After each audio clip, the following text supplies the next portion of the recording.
காட்டிலேயே ஒரு மிகப்பெரிய ஒரு தாவர உண்ணி எது அப்புட்ன்னா, கண்டிப்பா வந்து யானைய வந்து நம்ம வந்து கண்டிப்பா வந்து சொல்லலானாலும், யானை வந்து நெனச்சுச்சு அப்புட்ன்னா, ஒரு மிகப்பெரிய ஒரு மரத்தையே வந்து அதால வந்து சாய்க்க முடியும். ஆனா, நம்ப ஊருகள், காட்டுங்கள்ல வந்து நம்ம வந்து யானைகள வந்து வளர்க்குறாங்கல்ல, அதாவது யானையால வந்து அங்க கட்டியிருக்க சங்கிலிய மட்டும் எதனால வந்து உடைக்க முடியல? அதாவது அவ்வளோ பெரிய வளர்ந்த ஒரு மரத்தையே வந்து அதால வந்து உடைக்க முடியுது, சாய்க்க முடியுது அப்படிங்கிறப்ப, அந்த சங்கிலிய மட்டும் எதனால வந்து யானையால வந்து உடைக்க முடியல?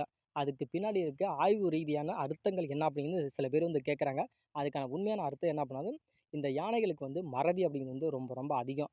அதனால நம்ம ஊர்ல ஒரு பழமொழி சொல்லுவாங்கல்ல, அதாவது யானையோட பலம் வந்து யானைக்கே வந்து தெரியாதுன்னு சொல்லுவாங்கல்ல, அதோட அர்த்தம் தான் இது. அதாவது யானை வந்து சின்னதா இருக்கிறப்பயே வந்து அது வந்து அந்த சங்கிலியில கட்டி போட்டு வச்சிருக்கப்ப, அது இழுத்து பார்க்குறப்ப வந்து அதால வந்து இழுக்க முடியாது அப்படிங்கிறப்ப, அது பெருசு ஆகவும் நம்மளால வந்து இத முடியாது, நம்மளால இது முடியாது அப்படின்னு அந்த யானை வந்து பெருசானாலும் அதனோட பழக்கத்துக்கு வந்து வந்ததுனால தான் யானையால ஒரு சின்ன ஒரு சங்கிலிய கூட உடைக்க முடியல.